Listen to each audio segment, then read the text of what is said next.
नमस्कार दोस्तों, मैं Subhash Tiwari GPS online classes में आप सभी का स्वागत करता हूं। मित्रों, लास्ट क्लास में हमने विद्युत द्विध्रुव के कारण विभव का मान ज्ञात किया था।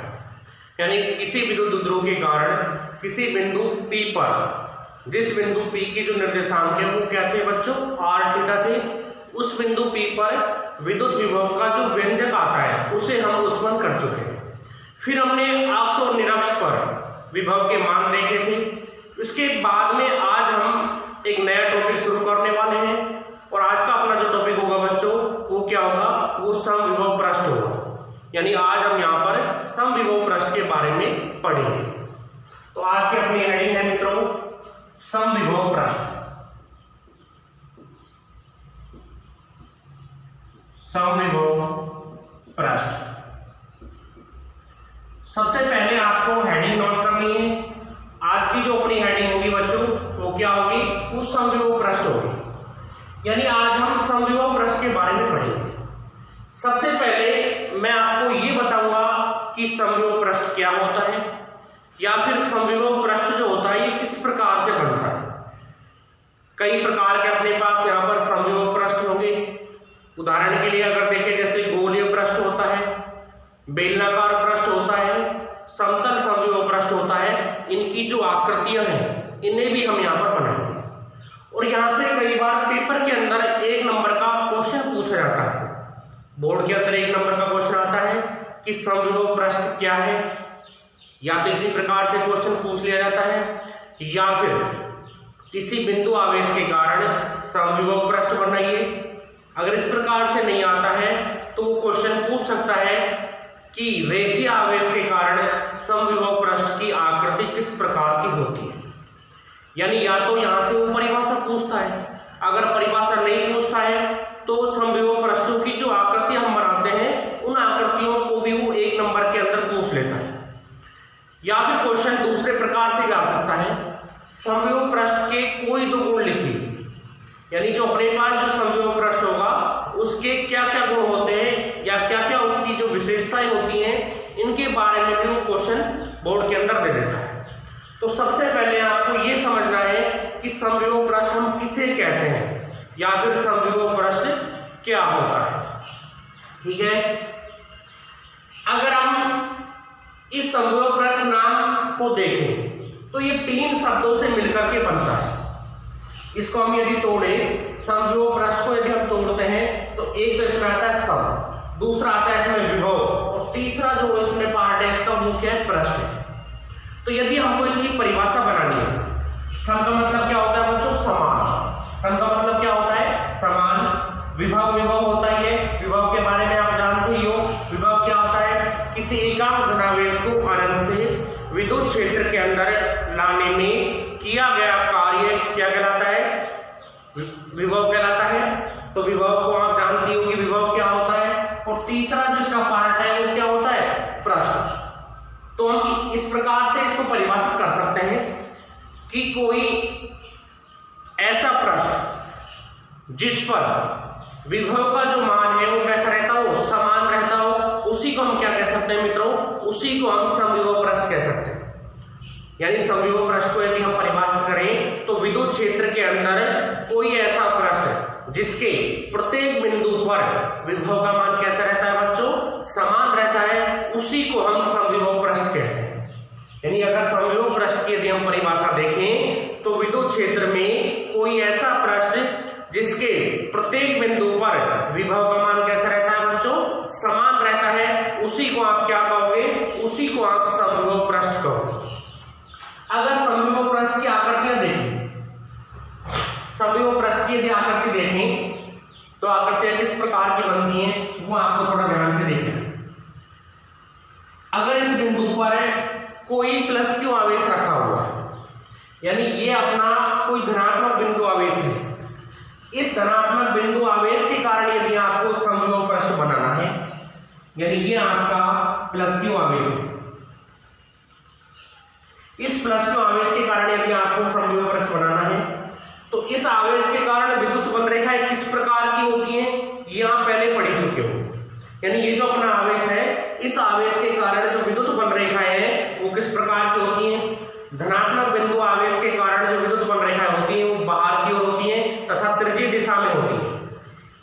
धनात्मक बिंदु आवेश के कारण जो विद्युत बल रेखाएं होती है बच्चों, वो उस आवेश से बाहर की तरफ होती हैं तथा कैसी दिशा में होती है, त्रिज्यीय दिशा में होती हैं। तो यहाँ पर अगर आप विद्युत बल रेखा यदि बनाते हो तो विद्युत बल रेखा इस प्रकार बाहर की तरफ होगी।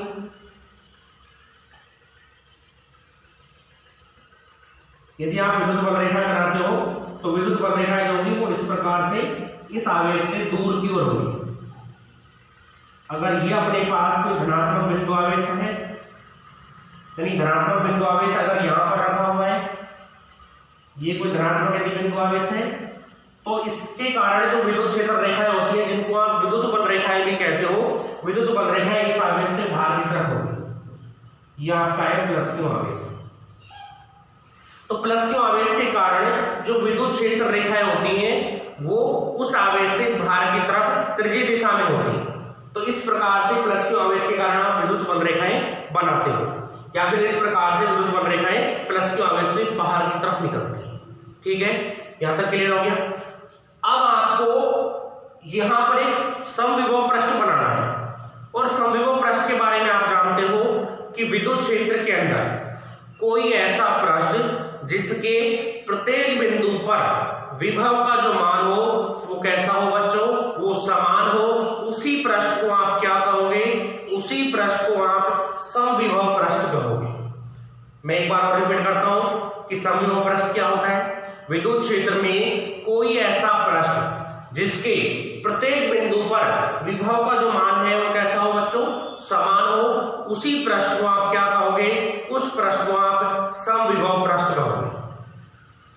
तो यहां पर अगर अलग अलग बिंदुओं पर यदि आप विभव के मान यदि देखना चाहें, देखो विभव का जो सूत्र होता है, मैं थोड़ा यहां पर डिटेल में ले रहा हूं, ठीक है, यानी पूर्व ज्ञान को यहां पर, पूर्व जो आपका ज्ञान है उस ज्ञान को एक नए ज्ञान से मैं नवीन ज्ञान से जोड़ रहा हूं।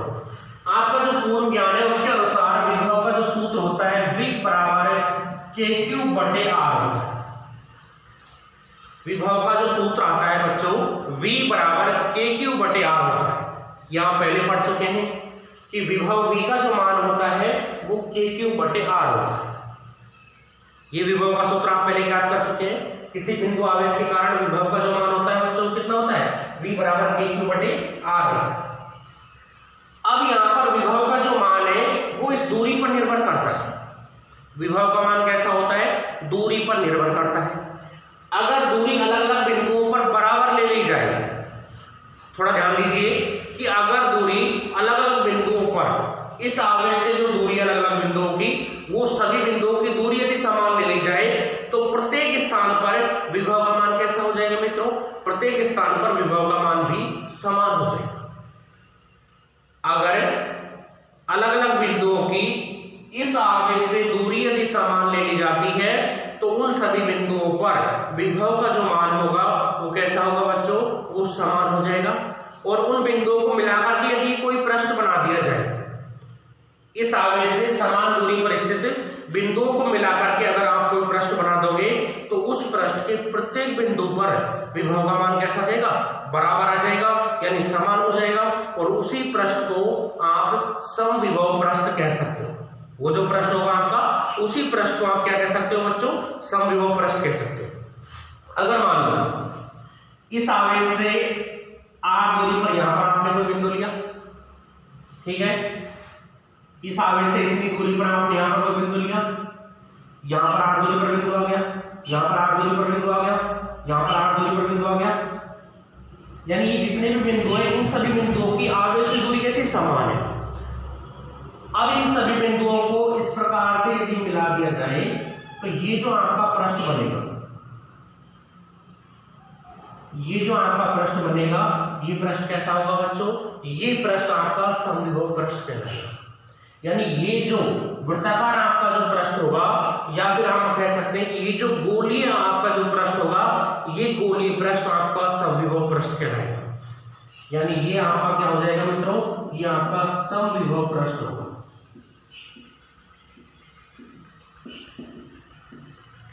ये क्या हो जाएगा, समविभव पृष्ठ हो जाएगा। अब इस पृष्ठ का कोई सा भी बिंदु ले सकते हो, उस बिंदु की इस आवेश से दूरी कैसे होगी, समान होगी, और दूरी समान है तो विभव का मान भी कैसा आएगा बच्चों, विभव का मान भी प्रत्येक बिंदु पर बराबर हो जाएगा। और इस प्रकार का अगर कोई प्रश्न आपके पास है तो उस प्रश्न को आप समविभव प्रश्न कह सकते हो। यहाँ पर हमने ये विद्युत बल रेखा है जिनको रेड डायग्राम के द्वारा व्यक्त किया है, ये क्या विद्युत बल रेखा है, और ये जो गोलाकार आकृति का ये प्रश्न हमने जो लिया है ये बच्चों क्या हो जाएगा, यहाँ पर ये आपका समविभव प्रश्न हो जाएगा। तो समविभव प्रश्न की यदि आप परिभाषा देखते हो तो परिभाषा क्या होगी, विद्युत क्षेत्र में कोई भी ऐसा प्रश्न जिसके प्रत्येक बिंदु पर विभव का मान कैसा रहता है मित्रों, समान रहता है, उसी प्रश्न को आप क्या कहोगे, उसी प्रश्न को आप समविभव प्रश्न कहोगे। अब समविभव प्रश्न के यदि आप गुण देखें, अब यहाँ पर यदि हम इस समविभव प्रश्न की प्रॉपर्टियां देखें तो इसकी प्रॉपर्टियां क्या क्या होंगी, यानी इसके गुण क्या क्या होंगे, इनके बारे में मैं यहाँ पर आपको बताने वाला हूँ। यानी सबसे पहले हम समविभव प्रश्न की परिभाषा हमने पढ़ी है, इसके बाद में हमने एक बिंदु आवेश के कारण ये गोलीय समविभव प्रश्न बनाया है। यहाँ पर बिंदु आवेश के कारण हमने ये गोलीय समविभव प्रश्न बनाया है। यह अपना कैसा समविभव प्रश्न बच्चों, एक गोलीय समविभव प्रश्न है। तो क्वेश्चन इस प्रकार से भी आ सकता है कि बिंदु आवेश के कारण समविभव प्रश्न किस प्रकार का होता है। तो बिंदु आवेश के कारण जो समविभव प्रश्न बनता है बच्चों वो कैसा होता है, वो एक गोलीय समविभव प्रश्न होता है। अगर आवेश आप रेखीय लोगे तो रेखीय आवेश के कारण जो समविभव प्रश्न बनेगा वो फिर बेलनाकार आकृति का बनेगा। वो भी मैं आगे आपको बता दूंगा कि रेखीय आवेश क्या होता है और उसके कारण जो समविभव प्रश्न होता है वो किस प्रकार का होता है। तो ये अपना समविभव प्रश्न हो जाएगा। इसकी अगर हम परिभाषा देखें तो परिभाषा क्या हो जाएगी, विद्युत क्षेत्र में कोई ऐसा प्रश्न जिसके प्रत्येक बिंदु पर विभव का मान कैसा रहता है बच्चों, समान रहता है, उसी को हम क्या कह सकते हैं, उसी को हम समविभव प्रश्न कह सकते हैं। तो सबसे पहले हम इसकी परिभाषा नोट करेंगे। इसकी परिभाषा क्या होगी, विद्युत क्षेत्र के अंदर कोई ऐसा प्रश्न जिसके प्रत्येक बिंदु पर विभव का मान कैसा रहता है, समान रहता है, उसी को समविभव प्रश्न हम कह सकते हैं। तो परिभाषा लिखिए इसकी, विद्युत क्षेत्र में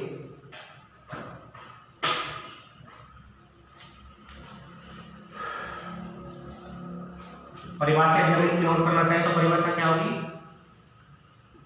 विद्युत क्षेत्र में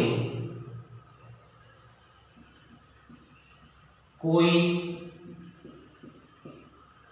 ऐसा प्रश्न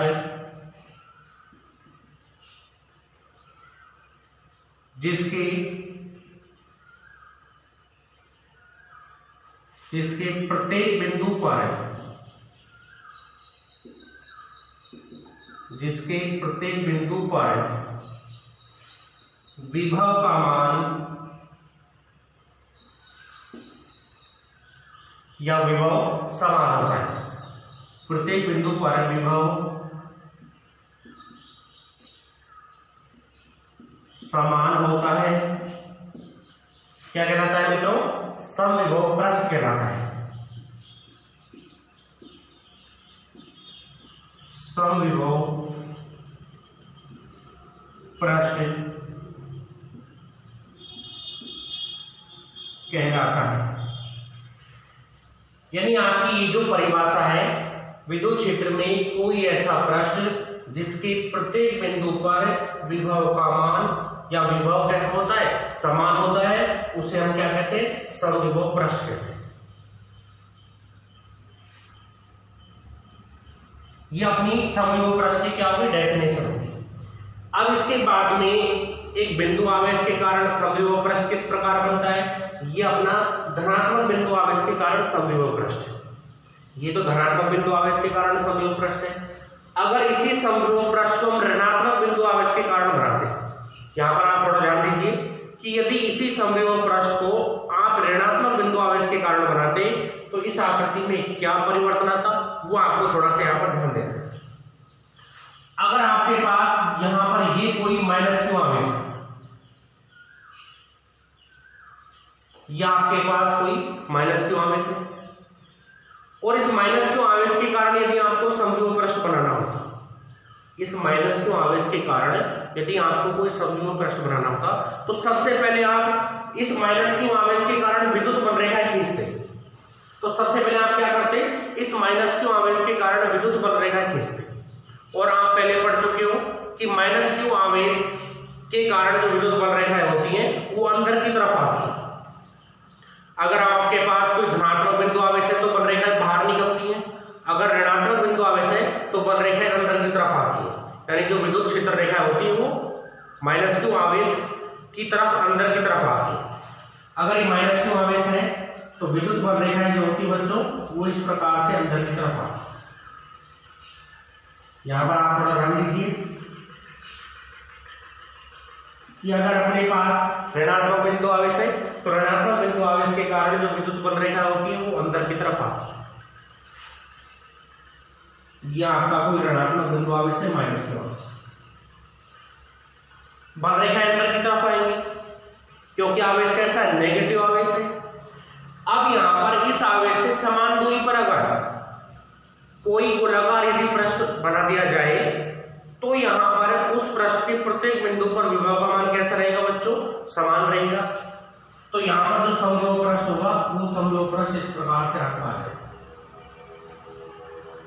इस प्रकार से आपका कोई समविभव पृष्ठ हो सकता है। ये एरो के चिन्ह है, इन चिन्हों को थोड़ा हम बाहर ले सकते हैं, दूर ले सकते हैं।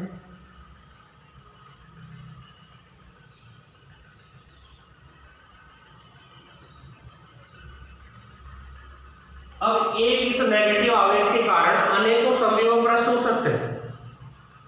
ये तो हमने केवल एक एक समविभव पृष्ठ यहां पर बनाया। ये जो ऋणात्मक आवेश है, इस ऋणात्मक आवेश के कारण अनेकों समविभव पृष्ठ हो सकते हैं। कोई जरूरी नहीं है कि एक ही समविभव पृष्ठ बनेगा, यहां पर कई समविभव पृष्ठ भी उपस्थित हो सकते हैं। मान लो ये तो एक समविभव पृष्ठ हो गया, इसके अंदर भी कोई समविभव पृष्ठ हो सकता है, इस पृष्ठ के बाहर भी कोई समविभव पृष्ठ हो सकता है। शर्त क्या होगी केवल कि उस पृष्ठ का जो प्रत्येक बिंदु होगा वो उस आवेश से समान दूरी पर होना चाहिए।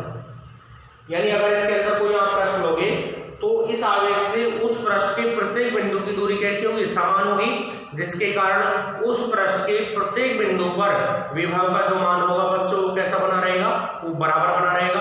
और ऐसा पृष्ठ जिसके प्रत्येक बिंदु पर विभव का मान समान रहता है उसे आप क्या कह सकते हो, उसी को आप समविभव पृष्ठ कहोगे। तो ये तो आपका धनात्मक या पॉजिटिव बिंदु आवेश के कारण समविभव पृष्ठ है। ये कैसे आकृति का बनता है, ये गोलाकार आकृति का बन रहा है। ये आपका ऋणात्मक बिंदु आवेश के कारण समविभव पृष्ठ है और ये भी आपका कैसे आकृति का बन रहा है, ये भी गोलाकार आकृति का ही बनेगा। समविभव पृष्ठ ये वाला यहाँ पर, ये जो हम कह सकते हैं, मान लो इसकी हम आर त्रिज्या का इसको हम गोला मान लें तो ये जो गोलाकार जो आकृति है ये समविभव पृष्ठ है। इसके प्रत्येक बिंदु की आवेश से दूरी कैसी होगी, समान। देखो इस ये आवेश यहाँ पर रखा हुआ है, इस आवेश से यहाँ पर कोई बिंदु लेंगे दूरी बराबर होगी, यहाँ पर कोई बिंदु लेंगे तो दूरी बराबर होगी। तो दूरी बराबर होने के कारण प्रत्येक बिंदु पर विभव का जो मान है वो कैसा रहेगा बच्चों, बराबर रहेगा, जिसके कारण से ये जो पृष्ठ होगा ये पृष्ठ हमेशा कौन सा पृष्ठ कहलाएगा, समविभव पृष्ठ कहलाएगा। अब ये जो पृष्ठ होता है, ये पृष्ठ यहाँ पर इस प्रकार जो बना हुआ है, इसको अगर इसकी दिशा देखें, यानी ये विद्युत क्षेत्र के विद्युत बल रेखाएं जो होती हैं उनके आधार पर उनके समांतर होता है या लंबवत होता है। अगर हम इस बात पर विचार करें तो समविभव पृष्ठ जो होता है वो हमेशा विद्युत बल रेखाओं के लंबवत होता है।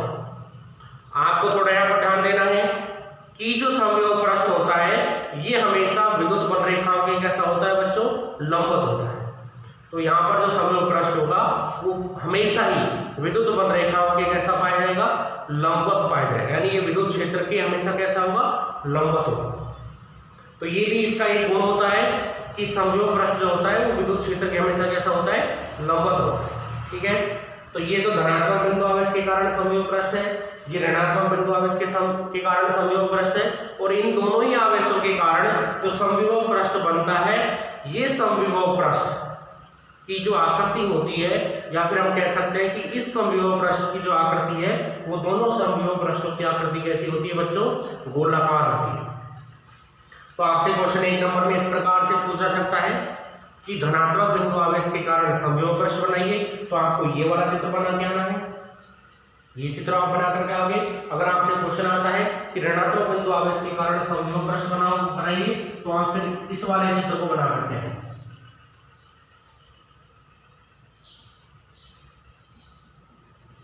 यह आपकी विद्युत क्षेत्र है और ये क्या है आपका समविभव पृष्ठ। ये जो ब्लैक मार्कर के द्वारा या ब्लैक इंक के द्वारा जो मैंने ये गोलाकार जो पृष्ठ बनाया है, ये यहाँ पर समविभव पृष्ठ है। और इसके अंदर इस वाले चित्र के अंदर ब्लू स्याही से या ब्लू इंक से जो मैंने पृष्ठ बनाया है, ये वाला जो गोलाकार पृष्ठ बनाया है, ये यहाँ पर समविभव पृष्ठ है। ठीक है, मेरे हिसाब से आपको बिल्कुल क्लियर हो गया होगा कि समविभव पृष्ठ क्या होता है। एक ऐसा पृष्ठ जिसके प्रत्येक बिंदु पर विभव का मान कैसा रहता है, समान रहता है, उसे हम समविभव पृष्ठ कहते हैं। यानी वो अपना समविभव पृष्ठ होगा। धनात्मक बिंदु आवेश के कारण समविभव पृष्ठ की आकृति ये वाली आकृति आएगी। यह आकृति कैसी होती है मित्रों, गोलाकार होती है। और ऋणात्मक बिंदु आवेश के कारण भी समविभव पृष्ठ की आकृति गोलाकार ही होती है। अंतर क्या आता है, धनात्मक बिंदु आवेश के कारण बल रेखाएं बाहर की तरफ जाती है, जबकि ऋणात्मक बिंदु आवेश के कारण जो बल रेखा होती है वो अंदर की तरफ होती है। इन दोनों में ये डिफरेंस होगा, केवल बाकी कोई अंतर नहीं होगा। अब इसके बाद में हमको समविभव पृष्ठों की आकृतियां बनानी है। जैसे हमने बिंदु आवेश के कारण समविभव पृष्ठ बनाए, धनात्मक के कारण ही हो गया और ऋणात्मक के कारण ही हो गया। तो सबसे पहले हमको इनकी आकृति बनानी है। ठीक है, तो पहले आप परिभाषा नोट करोगे और परिभाषा नोट करने के बाद में इनकी आकृतियों के बारे में लिखोगे। तो इसमें अपना जो पहला बिंदु होगा समविभव पृष्ठ के अंदर, अपना जो पहला बिंदु होगा वो क्या होगा, बिंदु आवेश के कारण समविभव पृष्ठ। ठीक है, तो सबसे पहले हम डालेंगे बिंदु आवेश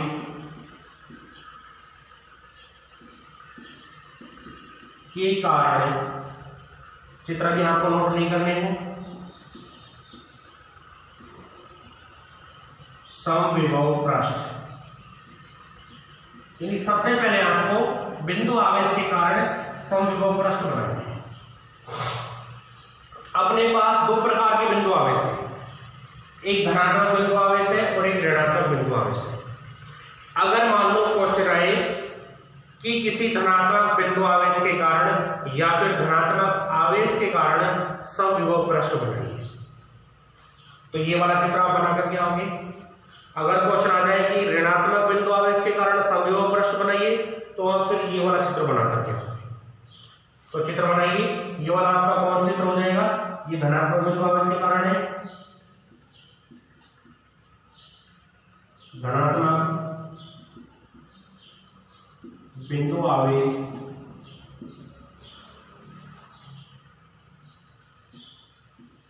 के कारण समविभव पृष्ठ। इसकी आकृति कैसी है, इसकी आकृति कैसी होती है बच्चों, गोलाकार होती है। और ये अपना कौन सा है, ऋणात्मक बिंदु आवेश के कारण समविभव पृष्ठ। ऋणात्मक बिंदु आवेश के कारण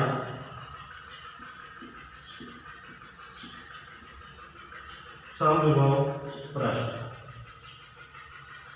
ये दो प्रकार के हमने समविभव पृष्ठ बनाए। आप अगर इसमें लिखना चाहो कि बिंदु आवेश के कारण समविभव पृष्ठ गोलाकार होता है या गोली होता है, तो आप इसमें आगे लिख सकते हो। या आपने जो टॉपिक डाला है बिंदु आवेश के कारण समविभव पृष्ठ कैसा होता है, ये गोलाकार होता है या फिर गोली होता है। तो आप इसमें एक बार नोट कर लेना, यहां पर लिख लेना बिंदु आवेश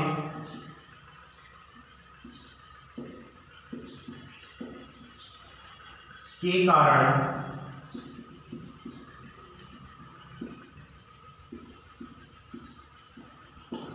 समविभव पृष्ठ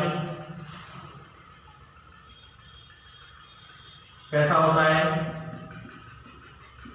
गोलाकार, जिसको आप गोले भी बोल सकते हो,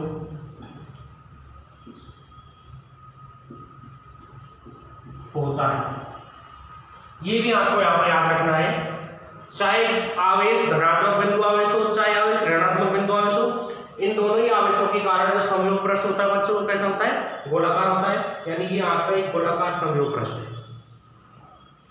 अब ये जो बिंदु आवेश होता है इसको गोलीय बिंदु आवेश भी कह सकता है। इस बिंदु आवेश की अगर आकृति देखें तो इस बिंदु आवेश की आकृति हम कैसे लेते हैं, गोलीय आकृति लेते हैं। तो क्वेश्चन को इस प्रकार भी पूछ सकता है, थोड़ा सा चेंज करके, कि किसी गोलीय बिंदु आवेश के कारण समविभव पृष्ठ बनाइए। तो फिर आपको ये वाला बना के आना है। धनात्मक ये गोलीय बिंदु आवेश है, इसके कारण समविभव पृष्ठ कैसा होता है, ये गोलाकार आकृति का होता है। तो ये चित्र बना करके आओगे। अगर ऋणात्मक बिंदु आवेश या ऋणात्मक गोलीय आवेश यदि वो क्वेश्चन में देता है कि ऋणात्मक गोलीय आवेश के कारण समविभव पृष्ठ बनाइए, तो फिर आपको ये वाला चित्र बना करके आना है। इस चित्र बनाने के अगर क्वेश्चन यहाँ से आता है, चित्र अगर वो पूछता है, तो ये अकेला चित्र आपको 1 नंबर में पूछ सकता है। पेपर के अंदर 1 नंबर के जो क्वेश्चन आते हैं वो काफी इजी आते हैं, लेकिन फिर भी हम छोटे क्वेश्चनों को नहीं कर पाते। लेकिन आपको इस बार ऐसी कोई समस्या नहीं आएगी। आपके पास यहाँ पर 13 क्वेश्चन आते हैं 1 नंबर के। आप अगर मेहनत करोगे तो 1 नंबर के सभी क्वेश्चनों को आसानी से करोगे। साथ में जो बड़े क्वेश्चन आते हैं उनमें भी आपको किसी प्रकार की समस्याएं नहीं आएंगी।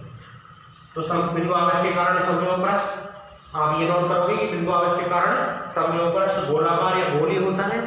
धनात्मक बिंदु आवेश के कारण ये वाला समविभव पृष्ठ आपका, और ऋणात्मक बिंदु आवेश के कारण ये वाला आपका समविभव पृष्ठ हो जाएगा। नोट कीजिए। तो ये तो आपका बिंदु आवेश के कारण समविभव पृष्ठ होगा। इसके बाद में हम क्या करेंगे मित्रों, इसके बाद में हम रेखीय आवेश के कारण समविभव पृष्ठ बनाएंगे। तो सेकंड अपना टॉपिक हो जाएगा इसका, इसे नोट कीजिए।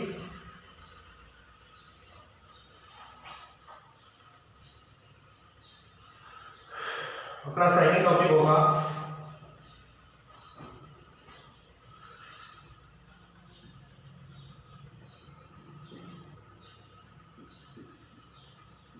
रेखीय आवेश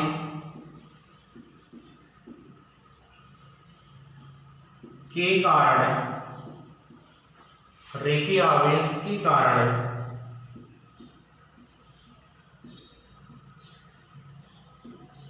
समविभव पृष्ठ। थोड़ा यहां पर ध्यान दीजिए। देखो रेखीय आवेश क्या होता है, सेकंड चैप्टर में हमने गाउस के नियम का अनुप्रयोग पढ़ा था। वहां पर एक अनंत लंबाई का रेखीय आवेश लिया था, अगर आपको याद हो तो। रेखीय आवेश अपना कोई चालक छड़ हो सकती है या फिर कोई चालक तार हो सकता है, और उस चालक छड़ पर या चालक तार पर यदि आवेश एक समान रूप से यदि वितरित रहता है तो उसे हम रेखीय आवेश कह सकते हैं। उसको हम क्या कहेंगे बच्चों, रेखीय आवेश कहेंगे। थोड़ा ध्यान दीजिए यहां पर। यदि अपने पास ये चालकतार है या आपके पास कोई चालकतार है और इस चालकतार को आप समान रूप से आवेशित करते हो, यानी आपने इसको प्लस क्यू आवेश समान रूप से दे दिया। इस चालकतार पर जो प्लस क्यू आवेश है यदि वो एक समान रूप से इसकी पूरी लंबाई पर समान रूप से यदि फैला हुआ है तो इसे हम रेखीय आवेश कह सकते हैं। यह अपना क्या कहलाएगा, रेखीय आवेश कहलाएगा। यानी जब किसी चालक छड़ या फिर चालक तार की संपूर्ण लंबाई में आवेश जब समान रूप से वितरित होता है तो इसे हम रेखीय आवेश कहेंगे। यह आवेश आपका कैसा होगा, यह आपका आवेश रेखीय आवेश कहलाएगा। तो आपको ये समझ में आ गया होगा कि रेखीय आवेश क्या होता है। तो रेखीय आवेश क्या होता है बच्चों, आपके पास कोई चालक तार है या फिर आपके पास यदि कोई चालक छड़ है और उस चालक छड़ की पूरी लंबाई में, यानी उसकी जो संपूर्ण लंबाई है उस लंबाई के अंदर यदि आवेश समान रूप से उसमें फैला हुआ है या उस पर वितरित है तो इसे हम क्या कहोगे, रेखीय आवेश कहोगे। रेखीय आवेश के कारण जो समविभव पृष्ठ बनेगा वो बेलनाकार आकृति का बनता है। अब आपको ये देखना है कि बेलनाकार आकृति का किस प्रकार से बनता है। देखो इस आवेश से समान दूरी पर आपको अलग अलग बिंदु लेने हैं। यहां पर आपको थोड़ा ध्यान देना है। इस आवेश से r दूरी पर आपने मान लेते हैं यहां पर कोई बिंदु ले लिया, इस आवेश से r दूरी पर आपने यहाँ पर कोई बिंदु ले लिया, इस आवेश से r दूरी पर आपने यहाँ पर कोई बिंदु ले लिया और इस आवेश से r दूरी पर आपने यहाँ पर कोई बिंदु ले लिया। इसी प्रकार इधर आप अलग अलग बिंदु ले सकते हो, यानी इस आवेश से समान दूरी पर, इस आवेश से, इस रेखीय आवेश से समान दूरी पर ऐसे बिंदु जिन पर विभव का मान कैसा रहता है, समान रहता है, उनसे गुजरने वाला जो पृष्ठ होगा, उस पृष्ठ को आप समविभव पृष्ठ कह सकते हो। तो रेखीय आवेश की जो आकृति होती है वो कैसी होती है, बेलनाकार आकृति होती है। यानी अगर किसी बेलन, आपके पास कोई बेलन है और उस बेलन के अक्ष पर आप उस रेखीय आवेश को रख दो। यदि मान लेते हैं कि आपके पास कोई बेलन है और उस बेलन के अक्ष पर यदि आप किसी रेखीय आवेश को यदि रख देते हो, तो रेखीय आवेश को रखने पर मान लेते हैं कि आपके पास ये कोई बेलन है, मेरे पास ये कागज है और मैंने इस कागज को मोड़ करके इस प्रकार वर्गाकार आकृति दे करके एक बेलन की आकृति बना दी। ये बेलनाकार। इस बेलन के अंदर यदि मैं किसी रेखीय आवेश को इस प्रकार रख दूं कि ये इसके अक्ष पर हो जाए, यानी इसके केंद्र पर, इसके अक्ष पर ये रेखीय आवेश हो जाए, इस प्रकार यदि मैं इसको रख देता हूं तो इस अक्ष से इस बेलन के पृष्ठ पर जो प्रत्येक बिंदु होगा उसकी इस अक्ष से दूरी कैसी हो जाएगी, त्रिज्या के बराबर हो जाएगी। इस बेलन का जो अक्ष है, यानी ये जो रेखीय आवेश मध्य में जो रखा हुआ है, इससे इस बेलनाकार पृष्ठ के प्रत्येक बिंदु पर इस अक्ष से जो दूरी होगी वो कैसी होगी, समान होगी। दूरी समान है तो इसकी सतह पर प्रत्येक स्थान पर जो विभव का मान होगा बच्चों कैसा होगा, वो भी समान बना रहेगा। तो इस प्रकार जो रेखीय आवेश होता है उसके कारण जो समविभव पृष्ठ बनता है उसकी आकृति कैसी होती है बच्चों, वो बेलनाकार आकृति होती है। क्लियर हो गया होगा। तो यहां पर हम यदि देखें तो इस रेखीय आवेश के कारण जब आपको समविभव पृष्ठ यदि बनाना है, इस रेखीय आवेश के कारण आपको यदि समविभव पृष्ठ बनाना है तो आप किस प्रकार का समविभव पृष्ठ बनाओगे वो हमको देखना है।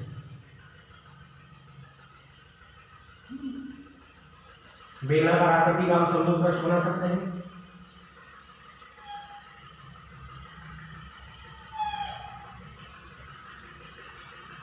तो हमने ये बेलनाकार आकृति का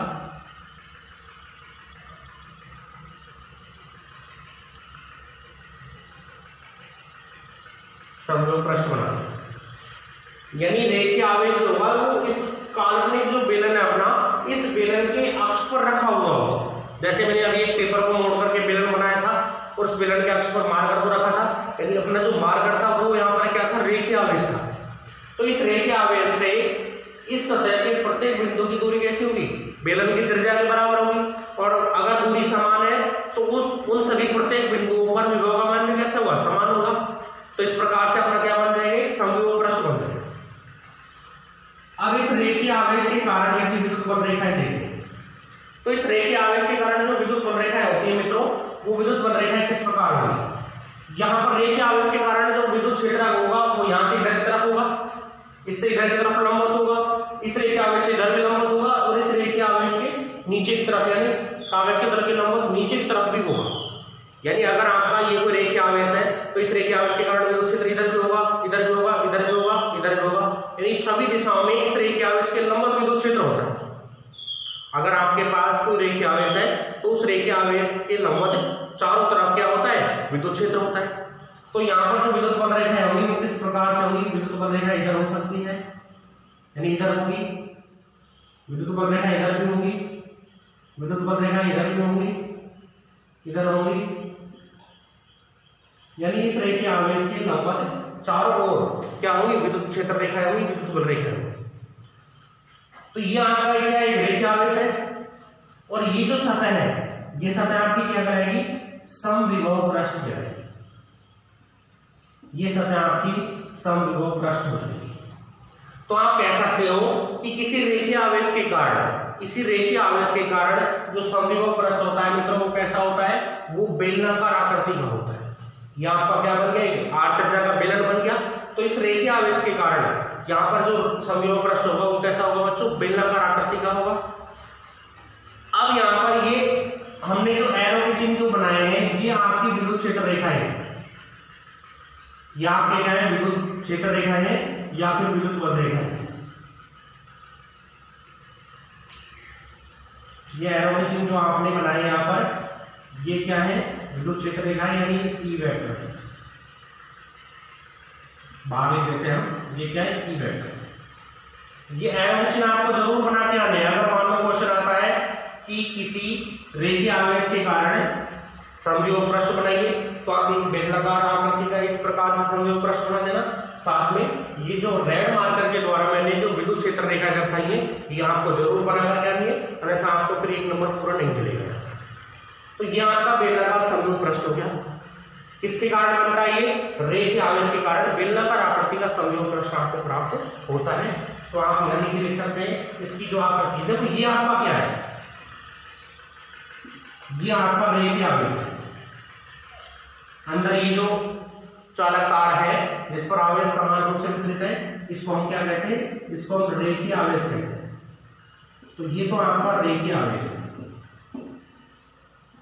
ये आपका क्या है तो रेखीय आवेश है। और इस रेखीय आवेश के कारण ये जो पृष्ठ बना है, ये आपका क्या कहलाएगा? समविभव पृष्ठ कहलाएगा। तो रेखीय आवेश के कारण बेलनाकार आकृति का समविभव पृष्ठ हमको प्राप्त होता है। बिल्कुल क्लियर हो गया होगा आपको कि रेखीय आवेश के कारण किस प्रकार का समविभव पृष्ठ बनता है, बेलनाकार आकृति का समविभव पृष्ठ बनता है। इसमें हम लिख सकते हैं कि रेखीय आवेश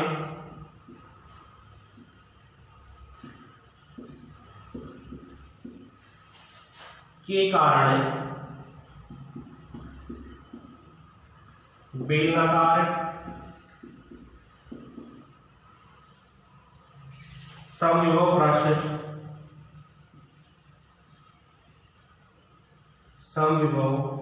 पृष्ठ बनता है। ये आपको याद रखना है। मान लो क्वेश्चन को थोड़ा घुमा करके पूछ ले, चित्र ना पूछे और आपसे क्या पूछ ले कि रेखीय आवेश के कारण समविभव पृष्ठ किस आकृति का बनता है या किस प्रकार का बनता है, तो आप लिख सकते हो कि रेखीय आवेश के कारण बेलनाकार समविभव पृष्ठ बनता है। तो ये अपना यहाँ पर समविभव पृष्ठ का जो सेकंड टॉपिक है, रेखीय आवेश के कारण समविभव पृष्ठ, ये पूरा हो गया है। इसके बाद में तीसरा हमको समरूप विद्युत क्षेत्र के अंदर समविभव पृष्ठ बनाना है। तीसरा क्या हो जाएगा? समरूप विद्युत क्षेत्र के अंदर समविभव पृष्ठ होगा। तो इसको आप नोट कीजिए, ऐसा कैसा आपको नोट करना है, ठीक है। चित्र जरूर बनाने हैं सबके, कई बार ये चित्र की पेपर के अंदर पूछ लिए जाते हैं। तो तीसरा अपना जो टॉपिक है यहां पर,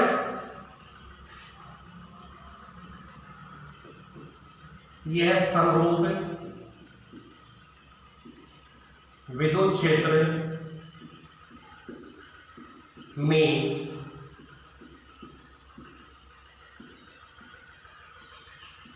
समविभव पृष्ठ। तो तीसरा जो आपका टॉपिक होगा बच्चों, वो समरूप विद्युत क्षेत्र के अंदर समविभव पृष्ठ होगा। अब सबसे पहले मैं आपको ये बताने वाला हूं कि समरूप विद्युत क्षेत्र क्या होता है। देखो मैं पहले भी इस बात को बता चुका हूं कि हम समरूप विद्युत क्षेत्र किसे कहते हैं। अगर समरूप विद्युत क्षेत्र देखें तो ऐसा विद्युत क्षेत्र जिसके प्रत्येक बिंदु पर, ऐसा विद्युत क्षेत्र जिसमें प्रत्येक बिंदु पर विद्युत क्षेत्र की तीव्रता का जो मान है वो कैसा रहता है बच्चों? समान रहता है। अब यहां पर विद्युत क्षेत्र की तीव्रता में दो चीजें आएंगी। एक क्या आएगा यहां पर? विद्युत क्षेत्र की तीव्रता का परिमाण, और दूसरा होगी विद्युत क्षेत्र की दिशा। यानी हम कह सकते हैं कि एक ऐसा क्षेत्र, एक ऐसा विद्युत क्षेत्र जिसके अंदर प्रत्येक बिंदु पर विद्युत क्षेत्र की दिशा तथा विद्युत क्षेत्र का जो मान होता है वो कैसा रहता है? वो समान रहता है, उसे हम समरूप विद्युत क्षेत्र कह सकते हैं। अब समरूप विद्युत क्षेत्र हम किस प्रकार से बनाते हैं या समरूप विद्युत क्षेत्र हम किस प्रकार से उत्पन्न करते हैं? कई बार ये भी क्वेश्चन पूछ लिया जाता है कि समरूप विद्युत क्षेत्र किस प्रकार उत्पन्न किया जाता है। अगर आपके पास दो चालक प्लेटें हैं, मान लेते हैं कि आपके पास दो चालक प्लेटें हैं, एक चालक प्लेट ये है और दूसरी जो चालक प्लेट है बच्चों वो ये वाली है। आपने दो चालक प्लेटें कुछ दूरी पर रखी, और ये जो चालक प्लेटें हैं, इन चालक प्लेटों को यदि आपने किसी बैटरी के द्वारा जोड़ दिया, ये आपकी बैटरी है जिससे आप ई विद्युत क्षेत्र आरोपित कर रहे हैं, यानी जो चालक प्लेटें हैं, इन चालक प्लेटों को आपने V वोल्टेज की बैटरी से यदि जोड़ दिया तो इन चालक प्लेटों के मध्य में, इन चालक प्लेटों के मध्य में जो विद्युत क्षेत्र उत्पन्न होगा वो समरूप विद्युत क्षेत्र होगा। चित्र आपको नहीं बनाना है, ठीक है।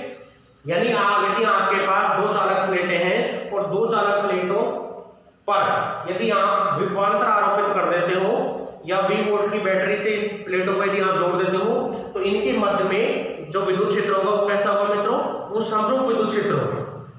इनके बीच में विद्युत क्षेत्र कैसा होगा, समरूप विद्युत क्षेत्र होगा। और विद्युत क्षेत्र की दिशा इस प्रकार से होगी, विद्युत क्षेत्र की दिशा धनावेशित जो प्लेट होती है उससे ऋणावेशित प्लेट की तरफ होती है। तो यहाँ पर विद्युत क्षेत्र की दिशा इस प्रकार से आपको प्राप्त हो जाएगी। ये चित्र आपको आप अपने जो रजिस्टर है, अपनी जो नोटबुक है उसके अंदर नहीं बनाना है, केवल आपको मैंने समझाने के लिए बताया है कि आप समरूप विद्युत क्षेत्र किस प्रकार से उत्पन्न कर सकते हो। यानी अगर आपके पास कोई दो चालक प्लेटें हैं और उन दोनों चालक प्लेटों को यदि आप V वोल्टेज की बैटरी से यदि जोड़ देते हो तो उन प्लेटों के मध्य में कैसा विद्युत क्षेत्र उत्पन्न होता है बच्चों, समरूप विद्युत क्षेत्र उत्पन्न होता है। अब यहां पर यदि हम उन दोनों चालक प्लेटों के मध्य में जो विद्युत बल रेखाएं गुजर रही हैं, उन विद्युत बल रेखाओं के लंबवत यदि कोई पृष्ठ ले लेते हैं, विद्युत बल रेखाओं के लंबवत यदि हम कोई पृष्ठ ले लेते हैं तो वे जो पृष्ठ होते हैं वो पृष्ठ कैसे होते हैं बच्चों, वो समविभव पृष्ठ होते हैं। यहाँ पर आप थोड़ा ध्यान दीजिएगा कि जो समविभव पृष्ठ होता है वो किस प्रकार से यहाँ पर बनेगा। ये आपकी विद्युत बल रेखा है और विद्युत क्षेत्र कैसा है, समरूप विद्युत क्षेत्र है। और समरूप विद्युत क्षेत्र को व्यक्त करने के लिए समान लंबाई की और समान दूरी पर विद्युत बल रेखाएं हम परस्पर समांतर लेते हैं। यानी ये जो विद्युत बल रेखाएं, तीनों चारों जो हम रेखाएं लेंगे, ये परस्पर कैसे होगी, ये परस्पर समांतर होगी और इनके मध्य की जो दूरी है, यानी ये जो गैप है, ये गैप भी हम कैसे लेंगे, बराबर लेंगे। तो ये जो विद्युत क्षेत्र है ये कैसा विद्युत क्षेत्र हो गया, ये आपका एक समरूप विद्युत क्षेत्र हो गया। अब यहाँ पर जो विद्युत बल रेखाएं हैं, इन बल रेखाओं के लंबवत यदि कोई पृष्ठ ले लें हम, इन बल रेखाओं के यदि हम लंबवत पृष्ठ ले लेते हैं तो इन बल रेखाओं के लंबवत जो पृष्ठ होगा, लंबवत जो पृष्ठ आएगा वो पृष्ठ कैसा होगा मित्रों, वो पृष्ठ समविभव पृष्ठ कहलाएगा। और यहाँ पर जो पृष्ठ बनते हैं यानी समविभव पृष्ठ जो बनते हैं वो समतल होते हैं, समतल आकृति के बनते हैं। यानी हम कह सकते हैं कि समरूप विद्युत क्षेत्र में जो समविभव पृष्ठ होते हैं वो कैसे होते हैं, समतल होते हैं। तो मान लेते हैं कि हमने यहाँ पर इस प्रकार से हम कोई पृष्ठ ले लेते हैं, एक प्रश्न आपका ये हो गया।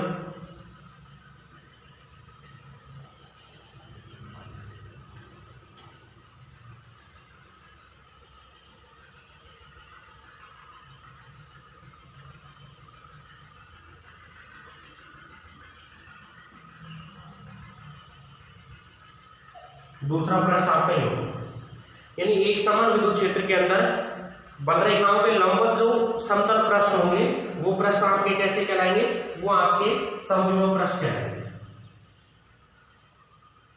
एक प्रश्न आपका ये हो गया और दूसरा प्रश्न आपका ये हो गया, केवल दो ही बना देना। तो ये अपने जो प्रश्न होंगे ये क्या कहलाएंगे, ये समविभव पृष्ठ होंगे। तो आपको केवल इसकी जो आकृति है वो केवल याद रखनी है कि ये समविभव पृष्ठ कैसे होते हैं, समतल होते हैं। ये समतल आकृति के समविभव पृष्ठ बनते हैं। अब यहां पर इस पृष्ठ के प्रत्येक बिंदु पर तो विभव का मान मित्रों समान रहेगा। ये जो प्रश्न है इस पृष्ठ के प्रत्येक बिंदु पर विभव का मान तो कैसा रहेगा, समान रहेगा।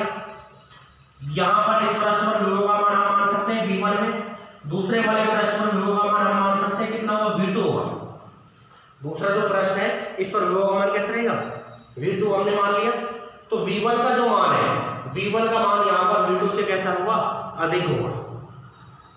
V1 जो है देखो यहाँ पर धनावेशित प्लेट है, धनावेशित प्लेट से अगर मान लें यहाँ पर एक धनावेशित प्लेट है, चालक प्लेट है, और इधर कैसी प्लेट है, ऋणावेशित चालक प्लेट है।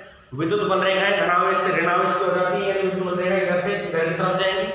तो धनावेशित जो प्लेट है इससे इस समविभव पृष्ठ की जो दूरी है वो कैसी कम है, जबकि यहाँ पर जो धनावेशित प्लेट है उससे इस समविभव पृष्ठ की दूरी कैसी ज्यादा है, दूरी ज्यादा होगी तो विभव कैसा होगा बच्चों, कम होगा, यानी यहाँ पर विभव का मान कम होगा और यहाँ पर विभव का मान कैसा होगा, ज्यादा। तो आप नीचे लिख सकते हो कि V1 का मान अधिक होगा यहाँ किससे, V2 से। V1 का जो मान है वो V2 से कैसा होगा, अधिक होगा। और समरूप विद्युत क्षेत्र में जो समविभव पृष्ठ बनते हैं वो कैसे बनते हैं बच्चों, समतल आकृति के बनते हैं। आपको याद रखना है कि समरूप विद्युत क्षेत्र के अंदर जो समविभव पृष्ठ बनते हैं ये इस प्रकार के आकृति के बनते हैं और ये क्या है आपके पास, ये समतल आकृति है, ठीक है। और ये विद्युत बल रेखाओं के लंबवत बनते हैं। कैसे बनते हैं, विद्युत क्षेत्र जो रेखा है उनकी कैसे बनेंगे मित्रों, ये लंबवत बनेंगे। यहाँ पर हो जाएगा विद्युत क्षेत्र। तो आप इस चित्र को नोट करेंगे, उससे पहले आप यहाँ पर एक लाइन लिख लें। आपको क्या लिखना है, समरूप विद्युत क्षेत्र किस प्रकार से आप उत्पन्न करते हो, दो चालक प्लेटों को किसी बैटरी से जोड़ने पर उनके मध्य में कैसा विद्युत क्षेत्र उत्पन्न होता है, समरूप विद्युत क्षेत्र उत्पन्न होता है। तो आप यह लिख सकते हो, दो चालक प्लेटों को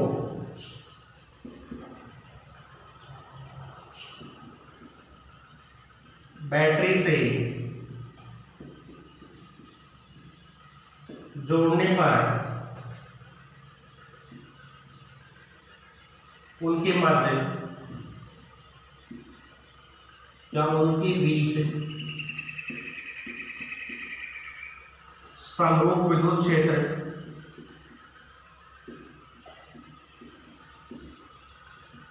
उत्पन्न होता है। अब यहां पर जो समविभव पृष्ठ होते हैं वो विद्युत बल रेखाओं के कैसे होते हैं, लंबवत होते हैं।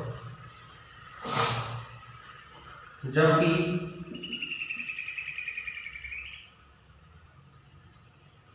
यहां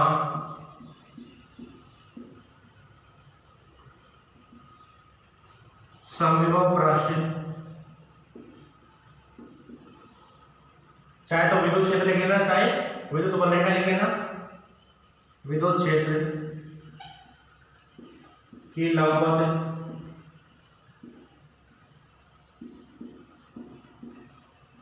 समतल बनते हैं।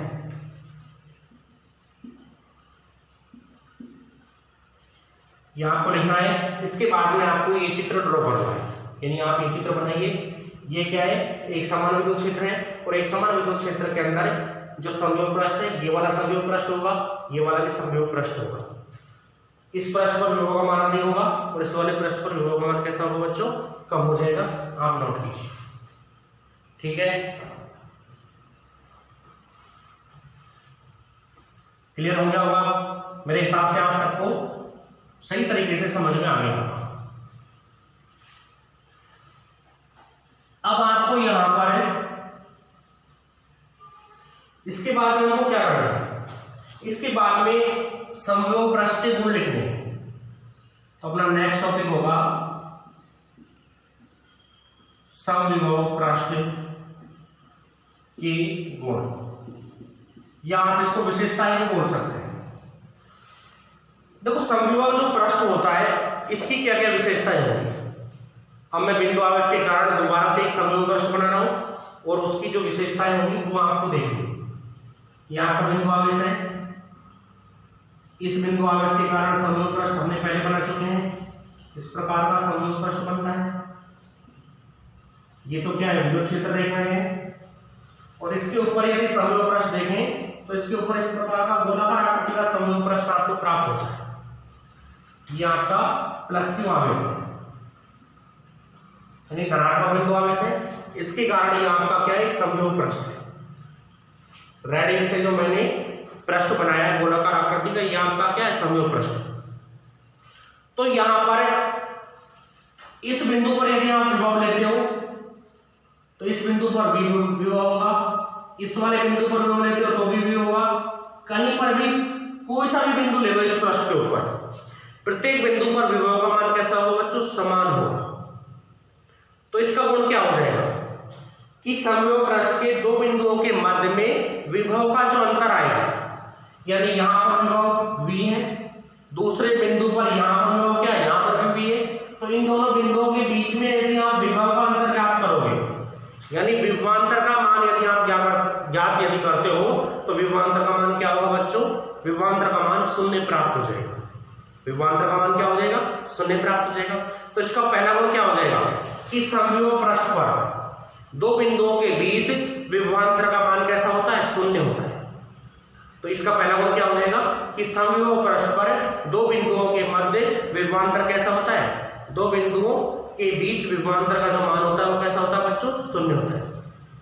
अब यहां पर अगर विभवांतर 0 है तो किसी आवेश को एक बिंदु से दूसरे बिंदु तक ले जाने में, यानी किसी धनात्मक परीक्षण आवेश को, या फिर हम कह सकते हैं कि किसी एकांक धनावेश को एक बिंदु से दूसरे बिंदु तक ले जाने में किया गया कार्य कितना हो जाएगा? 0 हो जाएगा।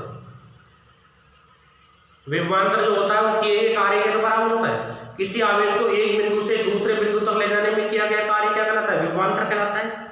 यानी आवेश को आप इस बिंदु से यदि इस बिंदु तक लेकर के आते हो तो यहां से और यहां तक लाने में जो किया गया कार्य होगा वो क्या होगा? वही विभवांतर कहलाएगा।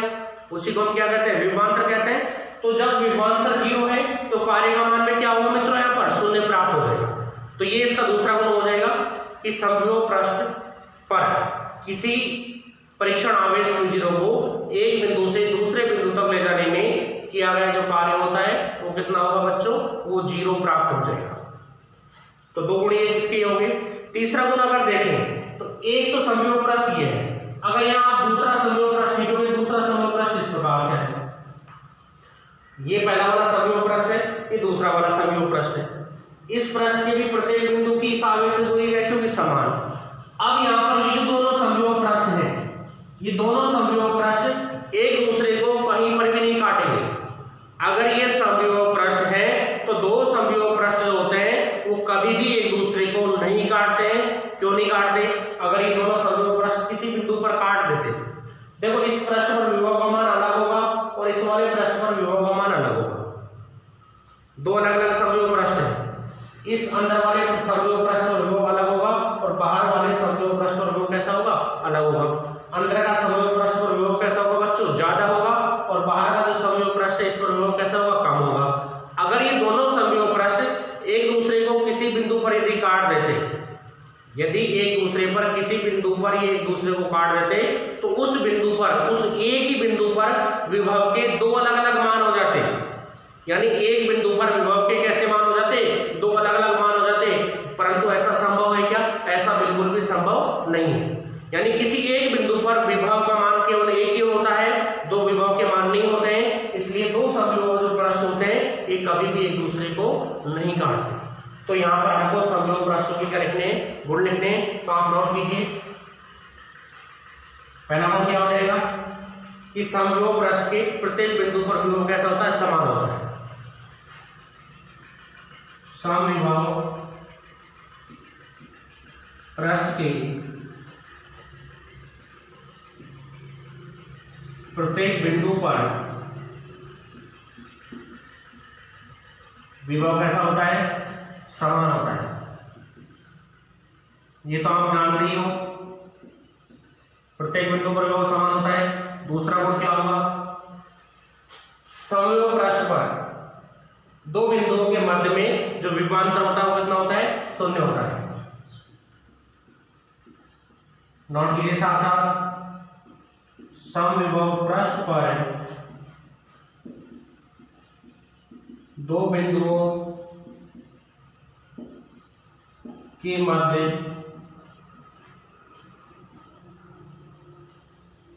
विभवांतर 0 होता है। ये दूसरा गुण हो गया इसका। तीसरा गुण क्या हो जाएगा बच्चों? समविभव पृष्ठ पर किसी आवेश को, किसी Q0 आवेश को एक बिंदु से दूसरे बिंदु तक ले जाने में किया गया कार्य कितना होता है? 0 होता है। यानी यहाँ पर किसी आवेश को अगर एक बिंदु से दूसरे बिंदु तक ले जाने आए तो ले जाने में किसी प्रकार का आपको कार्य नहीं करना पड़ेगा। ठीक है। तो तीसरा क्या होगा? समविभव पृष्ठ पर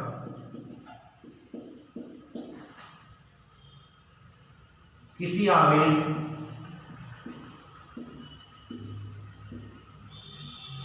Q0 को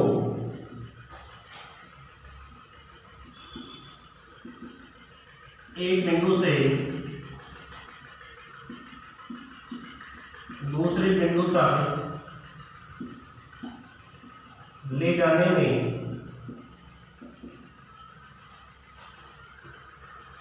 किया गया कार्य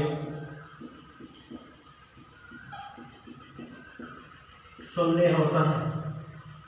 यानी समयोग पृष्ठ पर किसी आवेश को एक बिंदु से दूसरे बिंदु तक ले जाने में आपको कोई कार्य नहीं करना पड़ेगा, यानी किया गया कार्य कितना होता है, शून्य होता है। और लास्ट इसकी प्रॉपर्टी हो देख लो कि दो समयोग पृष्ठ एक दूसरे को नहीं काटते हैं। क्यों नहीं काटते? यदि काटते तो कटान बिंदु पर विभव के दो मान होते, जो कि संभव नहीं है। दो समयोग पृष्ठ कभी भी नहीं काटते, यदि काटते तो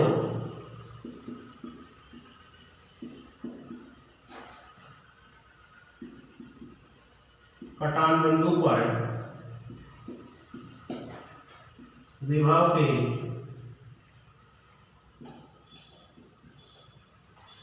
दो मान प्राप्त होते,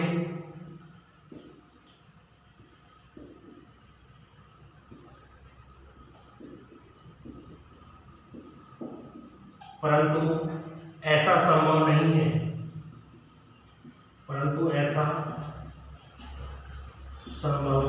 नहीं है।